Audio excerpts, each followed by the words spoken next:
welcome to Atta Channel.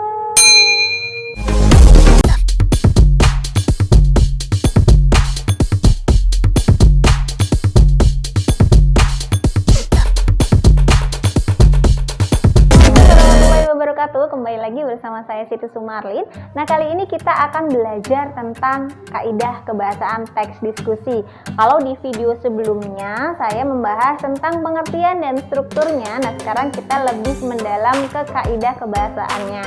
Nah, apa saja? Simak terus video dari saya. Baik, untuk kaidah kebahasaan teks diskusi itu ada apa saja? Yang pertama, menggunakan atau menunjukkan waktu sekarang. Namanya teks diskusi biasanya memang dia membahas hal-hal yang sedang aktual atau yang sedang terjadi. Nah, oleh karena itu menunjukkan waktu sekarang dalam penggunaan bahasanya itu ya penting banget. Contoh bahasanya atau contoh katanya apa biasanya? Sekarang, kini, baru-baru ini, dan lain sebagainya. Yang kedua, ada mewakili perasaan atau pikiran. Nah, untuk mewakili perasaan atau pikiran ini ya tentu saja selalu ada. Kenapa? Karena biasanya mengungkapkan ekspresi atau emosi dari si penulis tadi. Untuk kata yang sering digunakan ada apa saja? Nah, biasanya ada kata saya yakin, saya percaya, saya kagum, dan lain-lain. Itu merupakan contoh dari mewakili perasaan atau pikiran. Yang ketiga, menggunakan bahasa evaluatif. Nah, bahasa evaluatif ini untuk mengkaji argumen ya, dan untuk apa? Agar sebagai bukti pendukung. Nah, contoh katanya ada sangat jelas, lebih paham, tidak dapat diakui, dan lain-lain. Yang selanjutnya ada menggunakan kohesi leksikal. Nah, untuk kohesi leksikal ini berbentuk apa saja sih biasanya? Untuk kohesi leksikal biasanya berbentuk repetisi atau pengulangan, kemudian bisa berbentuk sinonim, bisa berbentuk antonim, bisa berbentuk hiponim, dan lain sebagainya. Untuk contohnya kita bisa lihat ya. Nah, untuk selanjutnya menggunakan kohesi gramatikal. Kalau tadi kohesi leksikal sudah, sekarang kita menggunakan kohesi gramatikal. Kohesi gramatikal ini juga berbentuk konjungsi biasanya, kemudian berbentuk elipsis atau pelesapan, kemudian berbentuk referensi atau pengacuan. Nah, ini juga saya menyediakan contohnya ya, dilihat baik-baik.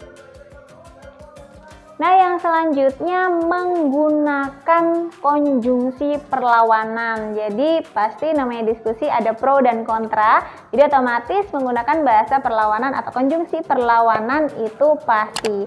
Apa saja contohnya? Ada tetapi, ada sedangkan, melainkan, namun, dan masih banyak lagi. Nah, yang selanjutnya menggunakan modalitas. Nah, modalitas ini apa sih? Modalitas ini merupakan keterangan dalam kalimat yang menyebutkan sikap pembicara pada hal yang sedang dibicarakan. Nah, untuk contohnya ada keadaan atau peristiwa yang sedang dibicarakan itu apa, dan lain sebagainya. Nah, kalau kaidah kebahasaan sudah kita bahas semua, sekarang saatnya kita menganalisis sebuah teks diskusi. Kemudian kita telaah nih kaidah kebahasaan apa saja sih yang ada di dalam teks tersebut. Jadi disimak ya, ini dia penjelasannya.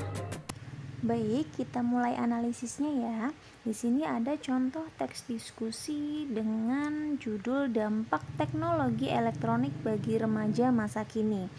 Kita langsung dari awal, dari kalimat pertama ya, kita analisis. Pada zaman yang modern ini, banyak sekali perkembangan pada teknologi-teknologi yang ada di Indonesia. Sepertinya untuk kalimat pertama belum ada kaidah kebahasaan yang terdapat dalam teks diskusi ya. Lanjut ke kalimat selanjutnya. Salah satunya adalah teknologi elektronik. Nah, ini juga belum. Perkembangan pada teknologi elektronik kini. Nah, kini, ayo diingat-ingat lagi, kini merupakan kaidah kebahasaan yang mana? Ternyata masuk ke kaidah kebahasaan yang pertama ya, yaitu menunjukkan waktu sekarang. Baik, langsung ke kalimat selanjutnya. Namun, nah ini ada konjungsi nih, di sini digunakan konjungsi namun. Ayo, ini masuk ke kaidah kebahasaan yang mana? Ya benar, yaitu masuk ke kaidah penggunaan konjungsi perlawanan. Di sini ada kata namun ya, jadi dia merupakan konjungsi perlawanan. Jadi kita sudah menemukan dua kaidah kebahasaan di teks diskusi ini. Lanjut, namun perkembangan tersebut memberi pengaruh atau dampak juga terhadap konsumennya, khususnya para remaja masa kini. Nah ini juga ada masa kini termasuk sama seperti yang tadi ya, menunjukkan masa sekarang. Baik, lanjut ke paragraf selanjutnya. Contoh teknologi elektronik yang pasti disukai para remaja masa kini adalah handphone. Mereka, nah yuk ini diingat-ingat.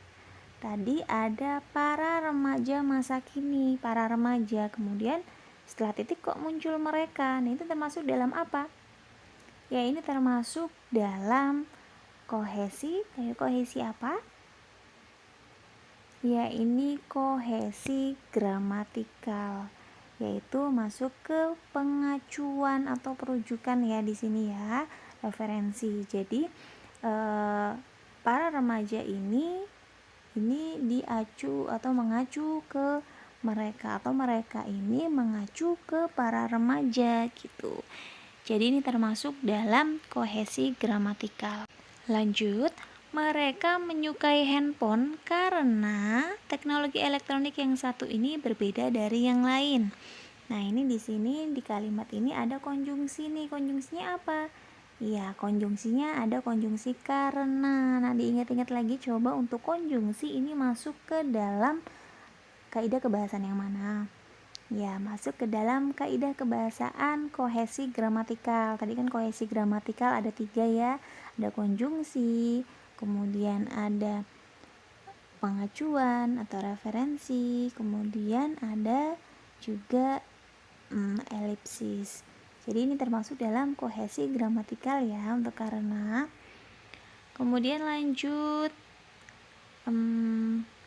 mungkin karena bentuknya, nah ini juga sama, tidak terlalu besar sehingga mudah dibawa kemana-mana, membuat daya tarik tersendiri bagi para remaja sekarang yang tidak ingin repot.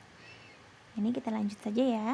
Tetapi masuk ke dalam konjungsi perlawanan, kaidah kebahasaan yang konjungsi perlawanan ya. Teknologi elektronik mempunyai dampak negatif dan positif. Contoh dampak negatifnya adalah, nah ini ada juga masuk ke dalam kohesi leksikal ya. Kohesi leksikal yang mana? Yaitu yang repetisi atau pengulangan. Di sini kan ada dampak negatif ini diulang ya di kalimat selanjutnya. Baik, lanjut. Contoh dampak negatifnya adalah remaja kecanduan menggunakan teknologi-teknologi tersebut sehingga ini juga konjungsi, mereka lupa akan kewajibannya untuk menuntut ilmu sebagaimana mestinya. Ada pula dampak positifnya, yaitu para remaja bisa mengenal lebih luas teknologi-teknologi yang ada dan memungkinkan mereka untuk memanfaatkan teknologi-teknologi tersebut menjadi sesuatu yang bermanfaat. Oleh karena itu, nah ini juga masuk konjungsi ya, kita sebagai remaja atau pelajar harus bisa memanfaatkan teknologi elektronik dengan sebaik-baiknya. Jangan digunakan untuk hal-hal yang merugikan diri sendiri maupun orang lain. Nah itu tadi analisisnya, mudah-mudahan bisa dipahami ya. Baik, itu tadi materi yang sudah saya jelaskan berkaitan dengan kaidah kebahasaan dan analisis kebahasaan dalam sebuah teks diskusi. Mudah-mudahan bisa dipahami dan bisa bermanfaat untuk kalian. Jangan lupa tetap di rumah aja, tetap jaga kesehatan, dan jangan lupa tetap tonton channel saya, dan yang belum subscribe jangan lupa subscribe ya, agar channel ini bisa berkembang. Terima kasih atas perhatiannya.